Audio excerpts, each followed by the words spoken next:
wasiirka wasaaradda horumarinta biyaha Somaliland Saleebaan Cali Koore ayaa maanta xilkii u kala wareejiyay agaasimihii guud ee hore wasaaradda horumarinta biyaha Somaliland Jamaal Cabdi Muuse iyo agaasimaha cusub ee uu dhawaan madaxweynaha Somaliland u soo magacaabay Maxamed Yuusuf Ismaaciil. Munaasabadda xil wareejinta waxaa ka soo qayb galay mas'uuliyiin ka tirsan xukuumadda, xildhibaano, shaqaalaha wasaaradda, mudan iyo marti sharaf tiro badan. Ugu horeyn waxaa madashaasi ka hadlay mid ka mid ah agaasimo waaxeedyada wasaaradda oo ku hadlayay afka shaqaalaha wasaaradda, waxaana madashaasi ka jeediyay kalmado soo dhaweyn iyo sagootin ka turjumaya. agaasimaha cusubna waan soo dhaweynayaa, waan la shaqeyn wanaagsanna waan u ballan qaadaynaa hadaan nahay agaasimayaasha iyo dhammaan wasaaradda shaqaalaheed. Waxa iyaguna madashaasi hadalka isu daba maray mas'uuliyiin ka mid ah xukuumadda, xildhibaano ka tirsan baarlamaanka Somaliland, mudan iyo marti sharaf, kuwaas oo dhammaantoodba bogaadiyay waxqabadkii agaasimihii guud ee hore wasaaradda horumarinta biyaha Somaliland, soona dhaweeyay agaasimaha guud ee la soo magacaabay Jamaal Cabdi Muuse. agaasimihii guud ee hore wasaaradda horumarinta biyaha Somaliland oo halkaasi hadalka qaatay ayaa kalmado kooban oo u jeediyay waxa uu ku iftiimiyay higsiga wasaaradda horumarinta biyaha u yaala, sidoo kalena kula sii dardaarmay agaasimaha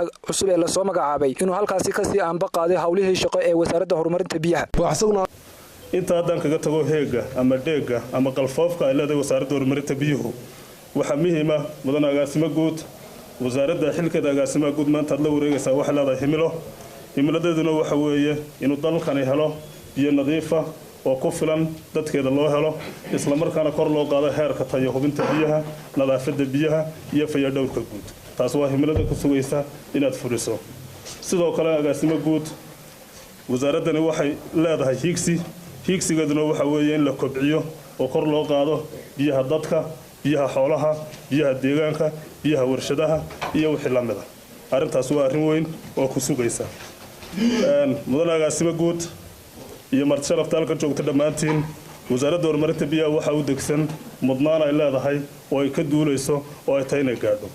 mudnaanteeda waxa ka qabashada biyaha oogada dhulka, sida dhismaha biyo xidhannada, qabashada biyaha roobka. agaasimaha guud ee loo soo magacaabay wasaaradda horumarinta biyaha Maxamed Yuusuf Ismaaciil ayaa munaasabadaasi xil wareejinta uga mahadnaqay madaxweynaha Jamhuuriyadda Somaliland mudane Muuse Biixi. xilkaasi uu u igmaday waxaanu kalmado kooban ku yiri qorshaha uu ku wadi doono hawlaha wasaaradda horumarinta biyaha. rajeynayaan wax xun wanaag mooyaane inaydan wax xun aydan iga filin.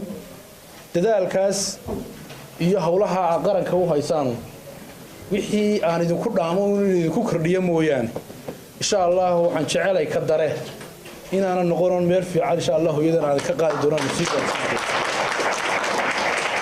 wasaaradana waxa uu odayaa wasiir Saleebaan Cali Koore. marka laga yimaado siyaasadda guud ee qaranka ee madaxweynaha Jamhuuriyadda Somaliland lagu shaqeynayo, odaygeenu waa Saleebaan.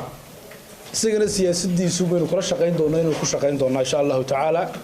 Saleebaan Cali Koore, wasiirka wasaaradda horumarinta biyaha oo soo xidhay munaasabadaasi ayaa sabootiyay agaasimihii hore soona dhaweeyay agaasimaha cusub, waxaanu ka sheekeeyay ahmiyadda ay wasaaradda horumarinta biyuhu u leedahay bulshada iyo qorshaha u yaala wasaaraddaasi. wasaaradda horumarinta biyuhu marka loo eego mas'uuliyad ahaan oo wasaaradda qarankan u haysa mas'uuliyad aad u ballaaran, مسؤوليات aad u ballaaran oo marka aad dibadda ka joogto aadan runtii maskaxiyan ku dhamayn karin mas'uuliyadda lagaaga baahan yahay. laakiin marka aad gudaha u soo gasho ee tuulo kasta iyo qof kasta xitaa individual maalintii malaha 1,000 qof baa i weydiiya nooc su'aalo oo ku saabsan biyaha, haddaan laamiga maraya iyo haddaan gaariga saarana. ma dhacdo wasiirada kale in la weydiiyo pressure noocaasa inay ku dhacdaa ma dhacdo. ka ugu yari wadada markaan maraya waxa lagu yiraahdaa biyo Hargeysa goormay mar. gabagabadii wasiir Saleebaan Cali Koore ayaa xilkii u kala wareejiyay agaasimihii guud ee hore wasaaradda horumarinta biyaha Somaliland iyo agaasimaha guud ee la soo magacaabay dhawaan Axmed Nuur Ciise Maxamed, Bulsho TV, Hargeysa.